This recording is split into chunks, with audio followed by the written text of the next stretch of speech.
Hello மக்களே, வணக்கம். முடி முக்கியங்கிற சீரீஸில் இது எபிசோட் 1. காலையில் எழுந்ததும் நேற்று ஊற வச்ச வெந்தயத்தை குடிச்சிட்டேன். ஆக்சுவலாக தண்ணி ரொம்ப கசப்பு. வெந்தயத்தையும் சாப்பிட்லான்னு பார்த்தேன், 2 வாய் தான் சாப்பிட்டேன். அதுக்கப்புறம் வாந்தி வந்துருச்சு. கொஞ்ச நேரம் அப்படியே உலாவிட்டு காலை உணவை சாப்பிட்டு நேற்று காயப்போட்ட துணி இன்றைக்கி தான் எடுத்துகிட்டு வந்து மடித்து வச்சேன். வாட்டர் சர்வீஸ்க்கு ஒரு வண்டி வந்திருக்குது. வேலை கம்மி தான், சீக்கிரம் முடிச்சுட்டு போய் படி அப்படின்னு சொல்லிட்டு அப்பா கால் பண்ணியிருந்தாரு. சரின்ட்டு நானும் தாத்தாவுக்கு சாப்பாடு எடுத்துகிட்டு போயிட்டு அங்கே இருந்த சின்ன வேலை தான், அதனால் முடிச்சுட்டு சீக்கிரமாக படிக்க ஸ்டார்ட் பண்ணிட்டேன். இன்றைக்கி என்னோட ஸ்டடி பிளான் கரண்ட் அஃபேர்ஸ் எழுதி முடிச்சுட்டு குவான்ஸில் டைம் அண்ட் ஒர்க் டாப்பிக்கில் இருக்கிற எல்லா மெத்தட் ஆஃப் சம்ஸையும் கான்செப்ட்ஸ் அண்டர்ஸ்டாண்ட் பண்ணிவிட்டு சம்ஸ் போட்டு பார்க்கணும் அப்படிங்கிறது தான். கரெக்டாக பிளான் பண்ண மாதிரி கரண்ட் அஃபேர்ஸ் எழுதி முடிச்சுட்டு டைம் அண்ட் ஒர்க் ஸ்டார்ட் பண்ணிட்டேன். குவான்ஸ்க்கு நான் 3 ஸ்டாஃப்ஸோட கிளாஸ் பார்ப்பேன். ஒன்று வெனம் மேத்தமெட்டிக்ஸ், அவர் தமிழ் தான் ஆக்சுவலாக நல்லா நடத்துவார்.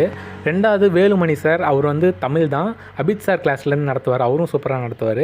3rd ஹிந்தி சேனல் ஒன்று, கௌஷிக் மொஹந்தி அப்படிங்கிற கெரியர் டிஃபைனர். ஆக்சுவலாக இந்த ஹிந்தியில் புரியாததை நம்ம இந்த மீதி இருக்க தமிழ் சேனலில் அண்டர்ஸ்டாண்ட் பண்ணிக்கலாம். அதுக்காக தான் 3 சேனல். படித்து முடிச்சுட்டு மதிய உணவு ரெடி பண்ணேன். ஆக்சுவலாக முட்டை மாதிரி ஒரு பெஸ்ட் சோர்ஸ் ஆஃப் ஃபுட் கிடையவே கிடையாது.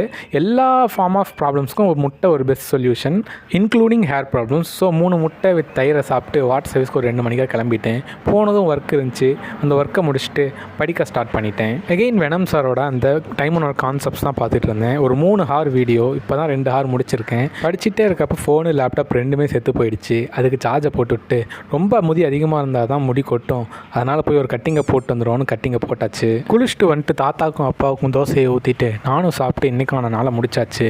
ஹெல்த்தியாக இருங்க, ஹைட்ரேட்டடாக இருங்க, எப்பயும் தண்ணி குடிங்க. பாய்.